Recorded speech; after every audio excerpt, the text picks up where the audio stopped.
Hello' বন্ধুসকল, আজি আপোনালোকৰ সৈতে আলোচনা কৰিম অসমীয়া সংস্কৃতিৰ বিষয়ে। তাৰ আগতে আপোনালোকক মোৰ ষ্টাডি উইথ JM ইউটিউব চেনেললৈ স্বাগতম জনাইছোঁ। আজিৰ প্ৰথম কুৱেশ্যনটো আলোচনা কৰিম। চাওঁ 1 নম্বৰ কুৱেশ্যনটো কি? তলৰ কোনটো অসমৰ ৰাজ্যিক নৃত্য? A নম্বৰ দিয়া হৈছে সত্ৰীয়া নৃত্য, B নম্বৰ দিয়া হৈছে বিহু নৃত্য, C নম্বৰ দিয়া হৈছে ঝুমুৰ নৃত্য, D নম্বৰ দিয়া হৈছে ওপৰৰ কোনোটোৱেই নহয়। এতিয়া শুদ্ধ আনচাৰটো হ'ব বিহু নৃত্য, কাৰণ বিহু নৃত্য অসমৰ ৰাজ্যিক নৃত্য। নেক্সট কুৱেশ্যনটো চাওঁ কি আছে। আলি আই লৃগাং হৈছে কৃষিভিত্তিক উৎসৱ। এই উৎসৱটো কোনসকলে পালন কৰে? A নম্বৰ দিয়া হৈছে বড়োসকল, B নম্বৰ দিয়া হৈছে খাচীসকল, C নম্বৰ দিয়া হৈছে মিচিংসকল, D নম্বৰ দিয়া হৈছে নগাসকল। এতিয়া শুদ্ধ আনচাৰটো হ'ব মিচিংসকলে। আলি আই লৃগাং উৎসৱটো মিচিংসকলে উদযাপন কৰে। 3 নম্বৰ কুৱেশ্যনটো চাওঁ। মেডাম মে ফি উৎসৱ উদযাপন কৰে কোনসকলে? A নম্বৰ দিয়া হৈছে বড়োসকল, B নম্বৰ দিয়া হৈছে ৰাভাসকল, C নম্বৰ দিয়া হৈছে আহোমসকল, D নম্বৰ দিয়া হৈছে তিৱাসকল। এতিয়া মেডাম মে ফি উৎসৱটো আহোমসকলে পালন কৰে বুলি আমি জানো। কুৱেশ্যন নম্বৰ 3, C নম্বৰ শুদ্ধ আনচাৰ হ'ব। নেক্সট কুৱেশ্যন 4 নম্বৰটো, মেডাম মে ফি উৎসৱ বছৰি কেতিয়া উদযাপন কৰা হয়? A নম্বৰ অপশ্যনত আছে 31 জানুৱাৰী, B নম্বৰ অপশ্যনত আছে 31 জুলাই, C নম্বৰ অপশ্যনত আছে 31 আগষ্ট, D নম্বৰ অপশ্যনত আছে 31 ডিচেম্বৰ। এতিয়া শুদ্ধ এনচাৰটো হ'ব 31 জানুৱাৰী। 31 জানুৱাৰী তাৰিখে মেডাম মে ফি উৎসৱটো পালন কৰা হয়। নেক্সট কুৱেশ্যন, জোনবিল মেলা ক'ত উদযাপন কৰা হয়? অপশ্যনত দিয়া হৈছে নগাঁও, তাৰপিছত দিয়া হৈছে শিৱসাগৰ, C নম্বৰটো দিয়া হৈছে ডিমাপুৰ, D নম্বৰ দিয়া হৈছে মৰিগাঁও। এতিয়া শুদ্ধ এনচাৰটো হ'ব মৰিগাঁও। মৰিগাঁৱত জোনবিল মেলা উদযাপন কৰা হয়। নেক্সট কুৱেশ্যনটো 6 নম্বৰ, কোন মাহত অম্বুবাচী মেলা পালন কৰা হয়? অপশ্যনত দিয়া হৈছে A number Bohag, C number আহাৰ মাহ, C নম্বৰ ভাদ মাহ, D নম্বৰ আঘোণ মাহ। এতিয়া শুদ্ধ আনচাৰটো হ'ব আহাৰ। আহাৰ মাহত অম্বুবাচী মেলা পালন কৰা হয়। এতিয়া নেক্সট কুৱেশ্যনটো চাওঁ। কোন সম্প্ৰদায়ে বৈশাগু বিহুৰ আন এটা ৰূপ অন্তৰ্গত? শুদ্ধ এনচাৰটো অপশ্যনত দিয়া হৈছে A number Tiwa, B number Rabha, C number Mikir, D number Bodo. শুদ্ধ এনচাৰ হ'ব বড়ো। নেক্সট কুৱেশ্যন তো কি হ'ব?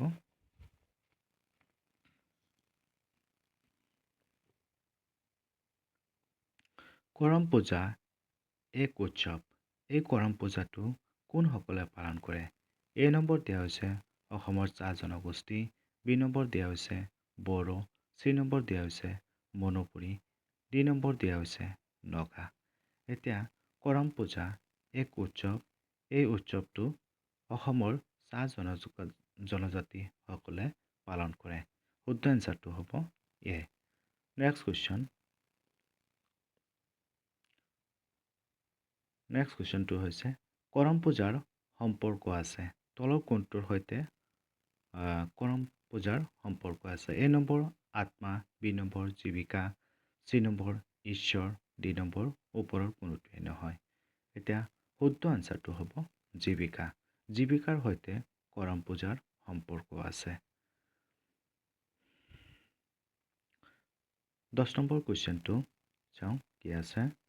ৰংকাৰ আৰু চামাংকান উৎসৱৰ কাৰ দ্বাৰা উদযাপন কৰা হয়? অপশ্যনত দিয়া হৈছে A number Bodo, B number Rabha, C number Mikir আৰু ডি নম্বৰ কাৰ্বি। এতিয়া শুদ্ধ আনচাৰটো হ'ব কাৰ্বি। কাৰ্বিসকলে ৰংকাৰ আৰু চুমাংকান উৎসৱ উদযাপন কৰা হয়। নেক্সট কুৱেশ্যনটো, বাৰেচহৰীয়া ভাওনা চিত্ৰিত কৰা হৈছে কোন কোন মহাকাব্যত? এ নম্বৰ দিয়া হৈছে ধৰ্মশাস্ত্ৰ, বি নম্বৰ দিয়া হৈছে মহাকাব্য, চি নম্বৰ অপশ্যনত আছে এ আৰু বি দুয়োটাই, ডি নম্বৰ অপশ্যনত আছে ওপৰৰ কোনোটোৱে নহয়। শুদ্ধ আনচাৰটো হ'ব চি, কিয়নো বাৰেচহৰীয়া ভাওনাটো ধৰ্মশাস্ত্ৰ আৰু মহাকাব্যত উল্লেখ কৰা হৈছে। নেক্সট কুৱেশ্যনটো হৈছে বাথৌ পূজাৰ সম্পৰ্ক কাৰ লগত আছে? এ নম্বৰ দিয়া হৈছে বড়ো কাছাৰী, বি নম্বৰ দিয়া হৈছে ৰাভা, চি নম্বৰ দিয়া হৈছে মিৰি, ডি নম্বৰ দিয়া হৈছে কাৰ্বি। শুদ্ধ এনচাৰটো কি হ'ব? বড়ো কাছাৰী। বাথৌ পূজা বড়ো কাছাৰীৰ সৈতে সম্পৰ্ক আছে। নেক্সট 13 নম্বৰ কুৱেশ্যনটো কি আছে? বাথৌ পূজাত পূজা কৰা ভগৱানৰ নাম কি? এ নম্বৰ দিয়া হৈছে গিৰা ডামৰা, বি নম্বৰ দিয়া হৈছে ঘূৰিয়া ব্ৰাই, চি নম্বৰ দিয়া হৈছে শ্ৰীবাই, ডি নম্বৰ দিয়া হৈছে ওপৰৰ সকলোবোৰ। শুদ্ধ এনচাৰটো হ'ব ওপৰৰ সকলোবোৰ। বাথৌ পূজাত বড়ো ভগৱানসকলৰ নাম হৈছে ওপৰৰ সকলোবোৰ। এতিয়া নেক্সট কুৱেশ্যনটো কি চাওঁ। বসুদিমা এক গুৰুত্বপূৰ্ণ উৎসৱ। এ নম্বৰ অপশ্যনত দিয়া হৈছে মিচিং, বি নম্বৰ অপশ্যনত দিয়া হৈছে ডিমাচা, চি নম্বৰ অপশ্যনত দিয়া হৈছে লালুং, ডি নম্বৰ দিয়া হৈছে সোণোৱাল কাছাৰী। শুদ্ধ এনচাৰটো হ'ব কি? শুদ্ধ এনচাৰটো হ'ব ডিমাচা। ডিমাচাসকলে বসুদিমা উদযাপন কৰে, তেওঁলোকৰ গুৰুত্বপূৰ্ণ উৎসৱ। নেক্সট কুৱেশ্যনটো, খেৰাই পূজা এক ধৰ্মীয় উৎসৱ। খেৰাই পূজাটো কোনসকলে পালন কৰে? এ নম্বৰ অপশ্যনত দিয়া হৈছে বড়ো কছাৰী, বি নম্বৰ অপশ্যনত দিয়া হৈছে ৰাভা, চি নম্বৰত দিয়া হৈছে মিৰি, ডি নম্বৰ দিয়া হৈছে কাৰ্বি। এতিয়া শুদ্ধ এনচাৰটো হ'ব বড়ো কছাৰী। বড়ো কছাৰীসকলে খেৰাই পূজাৰ তেওঁলোকৰ এক ধৰ্মীয় উৎসৱ হিচাপে উদযাপন কৰা হয়। 16 নম্বৰ কুৱেশ্যনটো চাওঁ।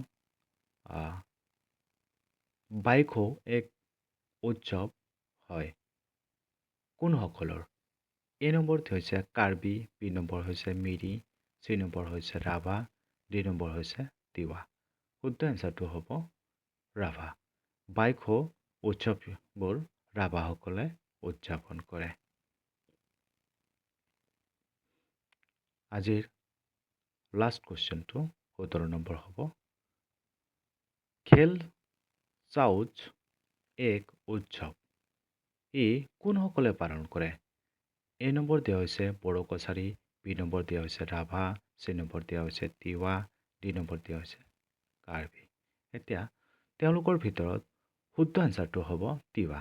তিৱাসকলে খেল চাউজ তেওঁলোকৰ এক উৎসৱ হিচাপে পালন কৰে। এইখিনি আছিল মোৰ আজিৰ ভিডিঅ'। থেংক ইউ এই ভিডিঅ'খন সম্পূৰ্ণলৈ চোৱাৰ বাবে। আপোনালোকে মোৰ চেনেলটো অনুগ্ৰহ কৰি ছাবস্ক্ৰাইব কৰি দিব আৰু লগতে বেল আইকনটো বজাই দিব আৰু বেলেগৰ সৈতে শ্বেয়াৰ কৰি দিব। ধন্যবাদ। Thank U.